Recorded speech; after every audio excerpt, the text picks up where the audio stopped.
Finding your enemies and avoiding being found both rely on understanding how vision and detection actually work. This video might get a little repetitive, but the objective here is to get you to understand that scouting is a skill and you can get good at it. It's the difference between spending several hours every day running around at random and never finding anyone, and being able to reliably find people quickly. It's not about getting lucky, it's about knowing what to do.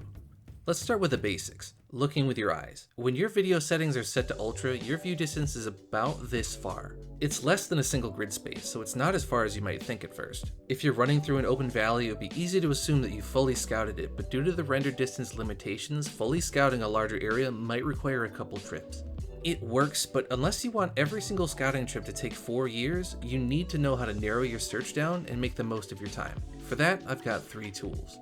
Scouting at night, foundation sweeping, and general game knowledge. Scouting at night might seem a little counterintuitive, but the darkness actually really works in your favor. Take a look here, for example. Do you see the base we're looking for? No? Okay, how about now? A lot of cheeky hideaways will give off just enough light to be seen in the dark. Whether that's a single fireball cauldron, an alchemy table, a furnace, or even just plain old torches, the slight contrast at night is enough to give them away. This technique shouldn't be used in open or easily navigatable circumstances, but for areas with a lot of really tight and hard to spot hidey holes, waiting till nightfall can help a ton. The jungle is an excellent example of this. It essentially does what a foundation sweep can do, but instead of being limited by your claim radius, it's limited by your render distance, which is much further. The only real downside to scouting at night, of course, is how hard it can be to navigate, but there's a couple tricks to that. In the jungle, for example, in the northern jungle, the rivers glow at night and make for convenient road maps, so as long as you're relatively familiar with the terrain, you can use these to navigate through the jungle without a light source. The northern biomes are some of the hardest to navigate at night, but if you're closer to the north, you can see a bit of a gray glow in the sky. It's not easy, but you'll have to watch the shadows of the passing trees to gauge how far you've gone and where nearby landmarks are. Thankfully, there aren't a whole lot of good hiding spots up there, so you're not typically going to have to run around in the dark. We'll cover that more in the game knowledge section. The desert, the frozen north, and the volcano all have enough ambient light at night to scout fairly easily, so as long as you avoid the lava in the volcano, it should be almost as easy as scouting during the day. For emphasis, this isn't really increasing your view distance, it's just maximizing the effectiveness of your render distance through contrast, and it's best suited to finding small, otherwise difficult to see bases. For most regular sized bases, you won't need to fumble around in the dark to find them. If you're the player trying not to be seen, make sure you turn off all of the lights in your base. You've got more light sources than you might think. Fireball cauldrons especially give off a very distinct glow when they're on, and they're always on by default, even when they're not cooking anything. Turn them off manually or even pack them away when they're not in use. If you're in a dark biome and you feel like you need some kind of light source in your base, small candles and wall lanterns typically don't make enough light to bleed through walls. And of course, as always, put your noisy thralls away. If I can hear you, it doesn't matter how hard you are to see. For foundation sweeping, let's first explain how land claim works. Building pieces and most placeables will claim a radius around them, meaning that other players can't build near your structure. This claim radius extends infinitely upwards and downwards, so picture it as a cylinder that extends to the top of the world map and below the mesh. Sweeping is something I've mentioned in previous videos. You don't have to use a foundation either, but basically while you're scouting, you'll hold any placeable in your hand and swing it from side to side to catch the "this land is already claimed" message. Because the claim radius is quite large, this increases the surface area you're able to cover in a quick scouting trip pretty considerably while also being super thorough. And because claims will extend infinitely upwards and downwards, you can use this method to find spots that are normally out of your viewing distance. With a new 2.3 patch coming out for Sifter, here's a very specific example. The claw region of the map has a lot of jagged ridges, which would otherwise be a nightmare to have to climb and scout manually. But if you use a foundation sweep, you can detect anything built at the top, all the way from the bottom of the cliff, potentially saving you a lot of time. In fact, this goes for most elevated areas. Just be sure to get as close to the base of the incline as possible and project your placeable as far from you as you can to maximize your effective search area. This is also the preferred method for detecting so-called camouflage bases as well. So if you know that people build in a particular area, while you're out farming, just run by with a foundation and you'll know for sure if somebody's built nearby. Visibility is only half of what matters when staying hidden. So how do you avoid this? In my last raid video, I mentioned my spot at the top of the volcano wouldn't get picked up by foundation sweeps. This is kind of what I meant. Placing your base far enough away from common travel paths will prevent the casual scouting trip from picking you up, visually or by a sweep. If you build at the top of an incline, just make sure that you're horizontally far enough away from the base that you're not going to get caught by a foundation sweep. Remember, claims extend vertically into infinity, so it doesn't matter if you're at the top of the tallest peak in the game. If you're not far enough away from the base of the incline, they're going to catch your land claim. In many situations though, the incline just isn't wide enough to allow you to hide this way. Consider constructing decoy bases at the bottom or just nearby. If somebody isn't actively looking for you, they'll have no reason to dig any deeper and climb around to confirm whether there's a hidden base or not.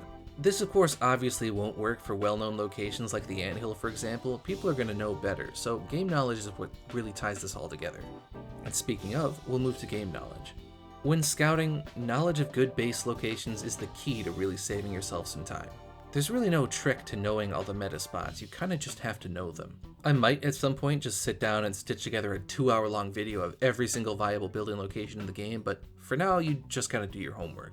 Once you know where to look though, it doesn't take that long to find anyone that you need. And of course, when you're the person trying to hide, you just need the same information. If you know how people typically scout any given region, then you can use that to avoid being scouted, of course. I can't really give you specific locations where you can hide, since a video highlighting hiding spots kinda defeats the purpose. So all that I can do is nudge you in the right direction. Pay attention to what people tend to do and play around that. Choosing your living space based on the server is the key here.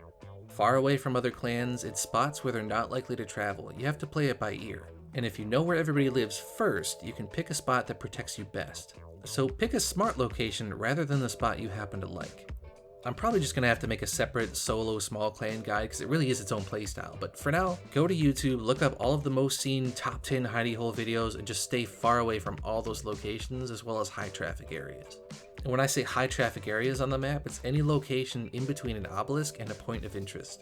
So just for example, you got the in the North Jungle, this ground path here is highly traveled. People go to Flotsam for thralls and everybody farms Timos as their main fighter thrall. So even if you were to find a nice tree or something to hide in over here, with the raw volume of foot traffic, you're going to be spotted eventually anyways. As long as you stay away from those main travelways though, there's a lot of spots to hide in every region of the map. If you can get good at scouting first, your ability to hide from scouts gets that much better. So now that we've more or less covered how scouting works, let's just do a quick walkthrough of how I would plan a couple routes through a few regions in the game, just to give you an idea of how you should be approaching it and what should be running through your head when you scout. Let's say we're hunting players and we see them by the dead mountains a lot. Firstly, you go over your meta spots, and thankfully there's not a whole lot of meta spots nearby, and the hiding spots are confined to a couple of very compact areas. For meta spots, you've got the crevice, there's a couple pillar bases down south, so those are the places that I would check first. And while I'm at both locations, I'm going to foundation sweep because it's super common for people to hide bases in this craggy region here. And you'll sometimes get ballsy people like me hiding on top of the crevice, but that isn't too common. Star Metal Ridge as well as the ridge on the left, they're terrible spots to build, but people do build there for some reason, and it's the same deal with the green wall by the savannah as well.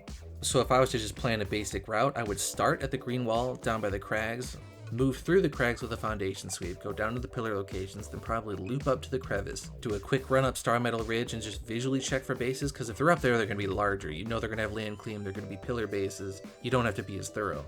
And then if I hadn't found them by then, I would finish up by checking the other ridge if necessary. Your goal here is to cover as many of the important spots in an area in one trip, while minimizing your travel time. This area, like I said, is fairly easy since there aren't as many spots to hide, but let's look at the southern jungle for some contrast. Now, this is a spot where you really want to bust out that placeable and sweep thoroughly. Your key base locations would be the docks, the watcher at the passage, there's a cave by the obelisk, and roughly 1 million spots for cheeky solo bases. I won't even bother labeling them all, they're everywhere. You're likely to see an island base from time to time, even though those have kind of fallen out of favor, and every so often you'll see pillar bases in the south, and bases hidden along the green wall by the Silkwood, really all the way down to New River.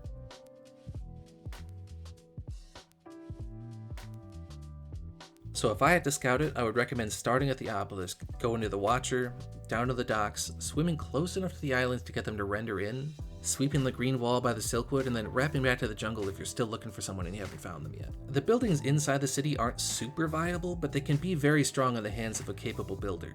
So you're going to want to check all those locations, along with virtually every other square into the jungle, really. But you should be prioritizing it. Start with those meta locations, and if you don't find them then you move in and start foundation sweeping. Unfortunately for this area of the map, getting one clean route around the jungle and fully scouting it could be a little difficult because there's really no nice, easy way to do it. You kind of just have to comb over the entire thing. But hopefully you're seeing what I mean though. Always adjust your scouting plans based on who you're actually looking for. You should be thinking specifically, where could they be built and how do I scout those locations as quickly as possible? Even just deciding what regions of the map to scout should depend on where you've seen your enemies hanging around, so you're not searching the entire map blindly. It's all just time management at the end of the day. You really don't need to go through every single grid space and spend 15 hours foundation sweeping every inch of the map every time you scout. I mean, I do that, but that's just because I've got obsessive compulsive disorder. You can't just give me a grid layout and expect me to not go through every single fucking grid space. What am I, a fucking maniac? It's the same reason being in a clan stresses me out. I need all my shit clean and systematized, and nobody organizes their chests.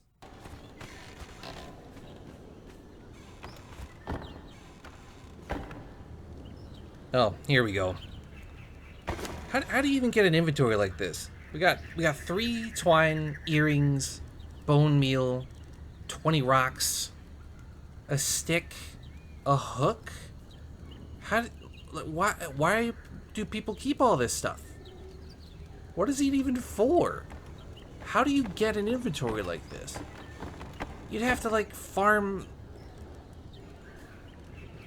Somebody picked up and then decided to keep 3 oysters, not even in the fridge next to the box. That's fucking crazy, dude. I'm dropping all of this. This is fucking ridiculous. Anyways, if you're wondering why this video took so long, I was planning on including a section on casing somebody's base, getting inside and thoroughly scouting it, all the techniques you can use to get past anti-climb and whatnot, except I wanted real in-game footage, and I was worried that if I went into just a random server, I might screw over one of you, my dear viewers, by showing how to get inside the base. So I went to an oceanic server and spent a whole lot of time leveling to 60 and scouting around, and I didn't get any decent footage. I mean, I should have known it was going to be a waste of time. There were Chinese T-posed body vaults on Noob River owned by a clan named DDoS. These guys don't give a fuck. Every base I could find on the inside of the green wall were cheat bases with palisades inside the base and signs written in Chinese pointing outside the green wall. I don't really know what I expected, honestly, but I wasted a lot of time on that, so I think if I make another raid video, I'm just gonna have to stop for a couple minutes, explain exactly how I case the bases that I do, so that you can see what's really going through my head when I do that. I could just build some phony bases in single player, but I want real footage. I want it to be authentic because I care about the quality of my content. But we'll wrap it up there for now. Stay tuned for more, and as always, thank you for watching.